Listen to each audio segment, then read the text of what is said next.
Body తీసుకుపోతాను కూడా ఇరుకు సందులకెళ్ళి తీసుకుపోతాను. ఇంతకంటే హీనమైన పని ఉంటుందా? ఇంతకంటే హీనమైన పని ఉంటుందా అని నేను అడుగుతున్నా. ఏం మనిషి నాకు అర్థం కాదు. శాడిస్ట్ కాకపోతే ఏమనాలి నన్ను? ఇవాళ ఒక అమ్మాయి చనిపోయింది, శైలజ వాంకిడి. ఆ అమ్మాయి అంత్యక్రియలకు మా కోవలక్ష్మి గారు, ఆమెకు గిరిజన బిడ్డ, ఆదివాసి బిడ్డ, ఆమె పోతానంటే నీకేం నచ్చిందా నాకు అర్థం కాదు. ఇంట్లో హౌస్ అరెస్ట్ చేస్తావా? మా అనిల్ జాదవ్ను అరెస్టు, మా ఖానాపూర్ ఇన్ఛార్జ్ జాన్సన్ అరెస్టు. ఇదేనా ప్రజాపాలన? ఇదేనా ఇందిరమ్మ పాలన?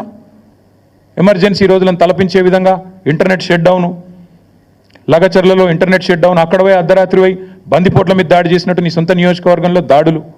ఇందుకేనా నీ పరిపాలన? ఇంకా సిగ్గుమాలిన పని. నేను చెప్పిన మహబాద్లో 1 year కావస్తోంది. ఈ ముఖ్యమంత్రి ఎవరి కోసం పనిచేస్తున్నాడు? అదానీ కోసం, అల్లుని కోసం, అన్న కోసం, బావమరిదికి అమృతం కోసం. ఇది ఈయన స్థూలంగా చెప్పాలంటే 1 year పరిపాలన.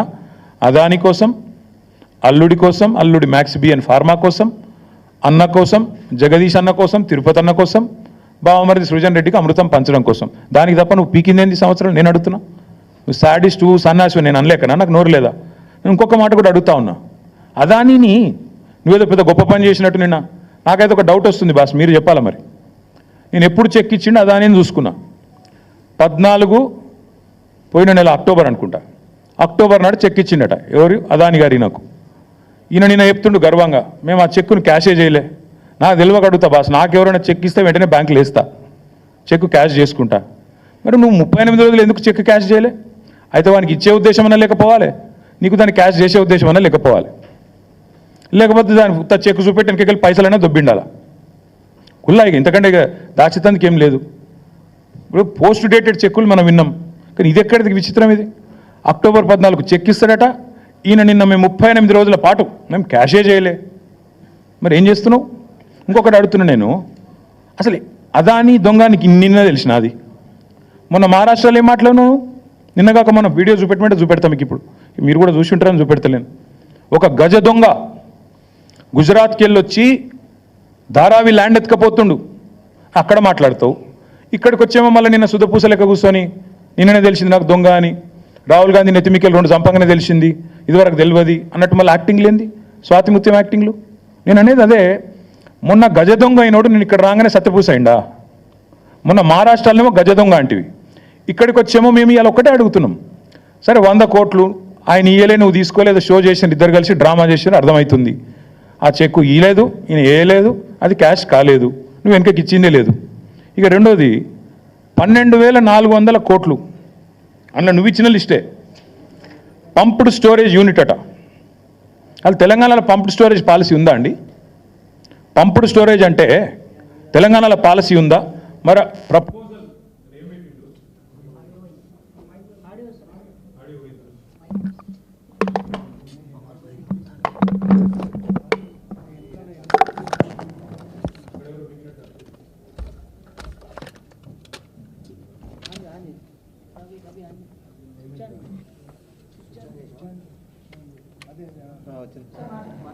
నిన్న 2 విషయాలు బయటపెట్టినారు ముఖ్యమంత్రి.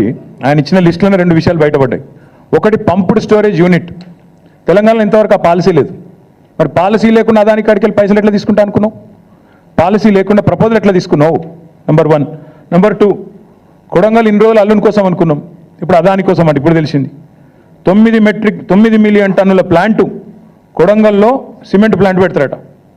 మొన్న రామన్నపేటలోనేమో మొత్తం ప్రజలు మరలబడ్డారు, ఇక్కడ సిమెంట్ ప్లాంట్ పెట్టద్దు, అదానిది అంబుజా ప్లాంట్ అని. అక్కడ సిగ్గురాలి, ఇంకా అది అట్లే పెడతారట, అందులో మూసీలకు కాలుష్యం పంపిస్తారట. ఇప్పుడు మీదికెళ్ళి కొడంగల్లో మళ్ళీ కొత్త దుకాణం, మళ్ళీ 9 మిలియన్ మెట్రిక్ టన్నుల ప్లాంటు అదాని గారిది కొడంగల్లో. నేను అందుకే అంటున్నా, అల్లుని కోసం, అదాని కోసం, అన్నల కోసం, బామ్మది కోసం అమృతం పంచడం కోసమే పనిచేస్తున్నావు నువ్వు. ఇది అది ప్రూఫ్ నువ్వే ఇచ్చినావు. అసలు పంప్డ్ స్టోరేజ్ పాలసీ లేకుండా ఎట్లా తీసుకున్నావు? నువ్వు ఎట్లా తీసుకుంటున్నావు ప్రపోజలు? చెప్పండి. ప్రభుత్వానికి ఒక పాలసీ ఉండాలి కదా, నిర్దిష్టమైన విధానం ఉండాలి కదా. అదే లేకుండా ఎట్లా పిలుస్తున్నావు ఆయన? నాకు అర్థం కాదు. దాంతోపాటు సరే నేను ప్రశ్నిస్తే నేను సైకో, నేను అడుగుతున్నా, తెలంగాణని ఒక దొంగోడికి దోచిపెడుతున్నావు కదా, ఒక గజ దొంగకు నువ్వు సన్నాసివా, శాడిస్టువా, ఏంటిది నువ్వు? మరి తెలంగాణ వనరులను ఇంత దుర్మార్గంగా దోచిపెడుతూ మీదికెళ్ళి ఇవాళ నువ్వేదో శుద్ధపూస ముచ్చట్లని చెప్పినావు నిన్న. చెప్పి మళ్ళీ మీ అనుంగు పత్రికలు ఇవాళ వచ్చింది, Adani is here to stay Adani ఉంటాడు, బరాబర్ ఉంటాడు. రాహుల్ గాంధీ నెత్తి మీద మొట్టికాయలు వేస్తే ఏదో పైకి ఒక 100 కోట్లు ఇచ్చి లోపల మాత్రం మళ్ళా పక్కా కొసరు అట్లా ఇచ్చినట్టు చేసి అసలు మాత్రం అట్లే ఉంటుంది అని చెప్పినట్టు ఇవాళ Adani is here to stay. నేను అడుగుతున్నా, మన హిండెన్బర్గ్ రీసెర్చ్ అనే రిపోర్ట్ ఎప్పుడు వచ్చిందండి? 3-4 నెలల కింద వచ్చింది. చదువు రాదా, అర్థం కాదా? నిన్ననే తెలిసింది అదాని దొంగ అని. మీరు రాహుల్ గాంధీ లబలబా అని మొత్తుకుంటూనే ఉన్నాడు కదా. ఎప్పటి నుంచి ఘోషిస్తున్నాడు రాహుల్ గాంధీ? అదాని దొంగ, చౌకీదార్ చోర్ హే, అదాని ఫ్రాడ్ హే అంటూనే ఉన్నాడు. మరి ఎందుకు 100 కోట్లు ఎందుకు ఇస్తున్నావు? కొసరు మాత్రమే ఎందుకు ఇస్తున్నావు? అసలు 12,400 కోట్ల ఒప్పందాలు ఎందుకు రద్దు చేస్తలేవు? మేమేదో చేసినామంటున్నావు, అవి కూడా రద్దు చేయి. మేము వద్దంటున్నామా? మేమేదో చేసినామంటున్నావు కదా, మేము చేయనే లేదు. మైక్రోసాఫ్ట్ ఇది అదాని అంటావు, నీ పరిజ్ఞానం అది. ఒకటి మాత్రం పక్కా, ఈ ముఖ్యమంత్రి ఆయన ఇంటి పేరు మార్చుకోవాలి. ఆయన అనుముల కాదు, అబద్ధాల రేవంత్. ఇంత పచ్చబద్దాలు చెప్తాడండి ఎవడన్నా ముఖ్యమంత్రి అంటాడు? ఇంత దుర్మార్గమా? మైక్రోసాఫ్ట్ డేటా సెంటర్ని పట్టుకొని అదాని డేటా సెంటర్. అదేవిధంగా నేషనల్ హైవే ప్రాజెక్టులు మేము ఇచ్చినాం, రక్షణ శాఖ ప్రాజెక్టులు రాష్ట్ర ప్రభుత్వం ఇచ్చింది, ఎలక్ట్రికల్ ట్రాన్స్మిషన్ ప్రాజెక్ట్ అది కూడా కేంద్ర ప్రభుత్వ ప్రాజెక్టు మేము ఇచ్చినాం.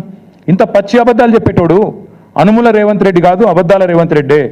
అందుకే నేను అనేది, ఈ కాయిదాలు, ఈ డ్రామాలు ఇవన్నీ పక్కకు పెడితే రేవంత్ రెడ్డి నీకు అసలు కేసీఆర్ గారి గురించి మాట్లాడతాడు. నిన్న సరే నన్నంటే తిట్టినావు, నీకంటే వయసులో చిన్ననే కాబట్టి పడతా అనుకో. కేసీఆర్ గురించి మాట్లాడుతావు, ఎంత ధైర్యం నీకు? నాకు అర్థం కాక అడుగుతా, ఏం తప్పు చేసిండు కేసీఆర్ గారు? అవుట్ రైట్గా అదానీ ఆఫర్ను రిజెక్ట్ చేయడమే కేసీఆర్ చేసిన తప్ప. KCR rejects Adanis offer. This is KCR. Red signal ఇచ్చిండు కేసీఆర్. దేశం మొత్తం ఇంకా అదాని గురించి తెలియకముందే మేల్కొన్న ముఖ్యమంత్రి కేసీఆర్. ఇక్కడనే కాదు, కేసీఆర్ గారు ఓపెన్గా యశ్వంత్ సిన్హా గారు రాష్ట్రపతి ఎన్నికల్లో పోటీ పడ్డప్పుడు ఓపెన్గా అడిగిండు, ఎవరి కోసం 10% బొగ్గు దిగుమతి అనే పాలసీ ఎవరి కోసం? ఒక వ్యక్తికి మేలు చేయడం కోసమే కదా అని గర్జించిన ఒకే ఒక్క ముఖ్యమంత్రి కేసీఆర్. నీలాగా కొడంగల్లో సిమెంట్ ప్లాంట్ కోసమో లేదా మీ మంత్రుల ఈడీ కేసులో రాజీ కోసమో చీకట్లో కాళ్ళు పట్టుకునే రకం కాదు కేసీఆర్ గారు. బరాబర్ బాజాప్తా అడిగిండు. నువ్వు బ్యాగులు మోసిన దొంగవు కాబట్టి అదే బురద మా మీద ఊస్తా, నువ్వు చేసే లుచ్చా పనులు ప్రపంచమంతా చేస్తుంది. నీలాగా గౌతమ్ బాయ్ అని చిల్లర పనులు చేసుకుంటూ ఆయన చుట్టూ తిరిగి మస్కా కొట్టే టైపు మేం కాదు, మాకు ఆ కర్మ పట్టలేదు. ఒకటి మాత్రం పక్కా చెప్తున్నా, నువ్వు ప్రశ్నించినా ప్రశ్నించకపోయినా, నువ్వెన్ని డ్రామాలు చేసినా, నేనేదో రాహుల్ గాంధీ గట్టిగానే వరకు దిగినవు రంగంలోకి, మాకు తెలియదని కాదు.